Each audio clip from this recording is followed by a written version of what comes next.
বন্ধুরা, সুন্দরবনে বাস করত এক বৃদ্ধ সিংহ ও তার ছানা। একদিন বৃদ্ধ সিংহ তার ছানাকে বলল,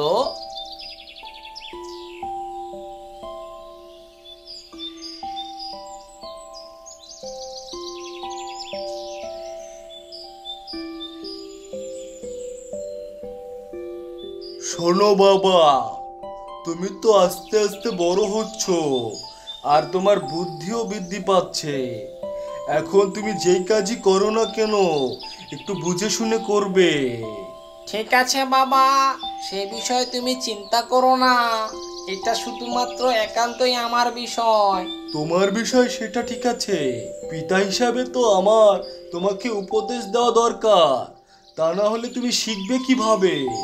আর যেহেতু আমার এখন বয়স হয়ে গিয়েছে, আমি আর ঠিক মতো চলাফেরা করতে পারি না, তাই তোমাকে এখন সব বিষয়ে সচেতন হতে হবে।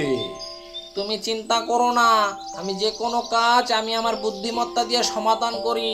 তুমি যেভাবে বনের ভিতরে ঘোরাঘুরি করো, তাতে করে কোনো হিংস্র প্রাণীর কবলে যদি তুমি পড়ো, এতে করে ওই হিংস্র প্রাণী তোমার ঘাড়টা মটকে দেবে।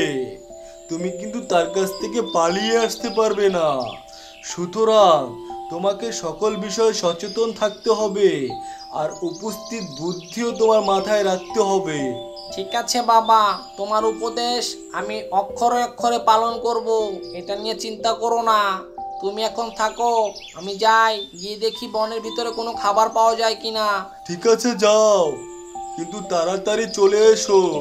তোমার জন্য কিন্তু আমার মনটা আনচান আনচান করতে থাকে।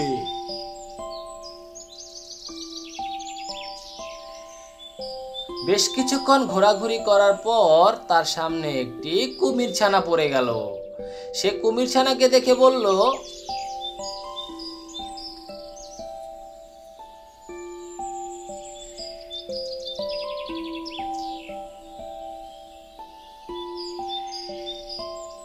এই কুমির ছানা, কি অবস্থা রে? তোর সাথে তো অনেকদিন পর দেখা হলো। কেমন কাটছে রে তোর দিনকাল? আর বলিস না রে, তেমন একটা ভালো না। বাবা মাকে হারিয়ে এখন অবস্থা খুবই খারাপ। এই কোনো রকম চারটে পিট্টে খেয়ে এখনো টিকে আছি রে। কি বলছিস? তোর বাবা মাকে হারিয়ে মানি? কেন, আঙ্কেল আন্টির কি হলো আবার? কি আর হবে রে, তারা দুইজন তো আমাকে ছেড়ে দুনিয়া থেকে চলে গেছে রে। ও বন্ধু, আমি বুঝতে পারিনি রে। তোকে কষ্ট দেওয়ার জন্য আমি খুবই দুঃখিত। না না, ঠিক আছে। তুই যাচ্ছিস কোথায় এখন? এই তো বন্ধু, একটু বনের ভেতরে যাব। বাবাটা খুবই অসুস্থ, তার জন্য কিছু খাবার টাবার জোগাড় করে আনি। যা যা, পিতামাতার সাথে কখনো খারাপ ব্যবহার করবি না, আর তাদের সর্বোচ্চ সেবা যত্ন করার চেষ্টা করবি। এতে করে তোর মঙ্গল হবে দেখবি। আমি সবসময় চেষ্টা করি তাদেরকে ভালো রাখার, আর বাকিটা ভাগ্যের উপর।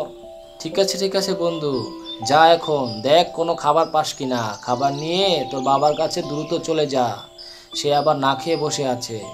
ঠিক আছে বন্ধু, ভালো থাকিস, আর সময় পেলে আমাদের বাসায় যাস।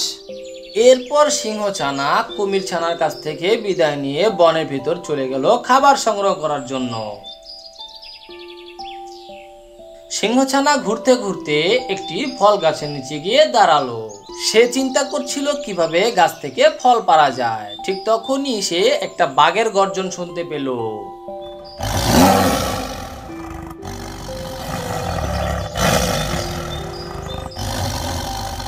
কিরে, তুই তো দেখছি আমার জন্য রোস্ট হয়ে তৈরি হয়ে আছিস। এদিকে আয় তো বাবা, একটু মন ভরে খেতে দে তোকে। কি বলছেন? খেতে দেব মানি? খেতে দিবি মানে বুঝতে পারিসনি? আমার প্রচন্ড খিদে লেগেছে। এখন তোকে খেয়ে আমার মনের আশাটা আর পেটটাকে শান্ত করব। সে ঘুরে বালি, আপনি আমাকে ধরতেও পারবেন না, খেতেও পারবেন না।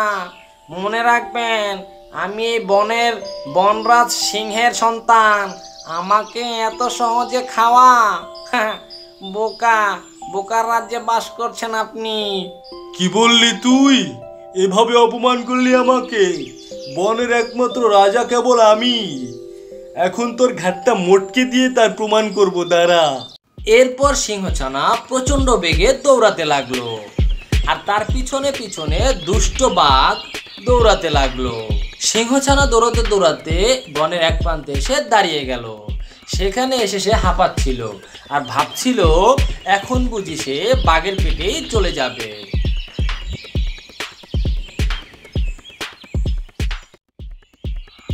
কিন্তু না, সে লক্ষ্য করলো এক কোণাতে একটি হাতি মরে পড়ে আছে। সে দ্রুত হাতিটির কাছে গিয়ে হাতিটির পেটের ভিতরে ঢুকে পড়ল, যাতে করে দুষ্ট বাঘ তাকে খুঁজে না পায়। এরপর দুষ্ট বাঘ যখন সে হাতিটির কাছাকাছি চলে আসলো, এসে সিংহছানাকে না পেয়ে ক্ষোভে ফেটে গেল। আজকে আমি যেহেতু সিংহছানাকে পেলাম না, সেহেতু আমি এখন চলে যাচ্ছি। এই মরা হাতিটাকে পেয়েও খেলাম না, কারণ আমি আজকে শপথ করছি যে কোনো ভাবে হোক, যে কোনো মূল্যে হোক, আমি সেই সিংহছানাকে খাবো। ওর কত বড় সাহস! ও বলল ওরা নাকি বনের রাজা, তাহলে আমি কি ভেসে এসেছি? দুষ্ট বাঘ এইভাবে ক্ষোভ প্রকাশ করতে করতে সেখান থেকে চলে গেল। আর সিংহছানা হাতির পেট থেকে বের হয়ে সে তার বাসায় চলে গেল। বন্ধুরা, আমাদের ভিডিওটা ভালো লেগে থাকলে অবশ্যই লাইক, কমেন্ট, শেয়ার করতে ভুলবেন না।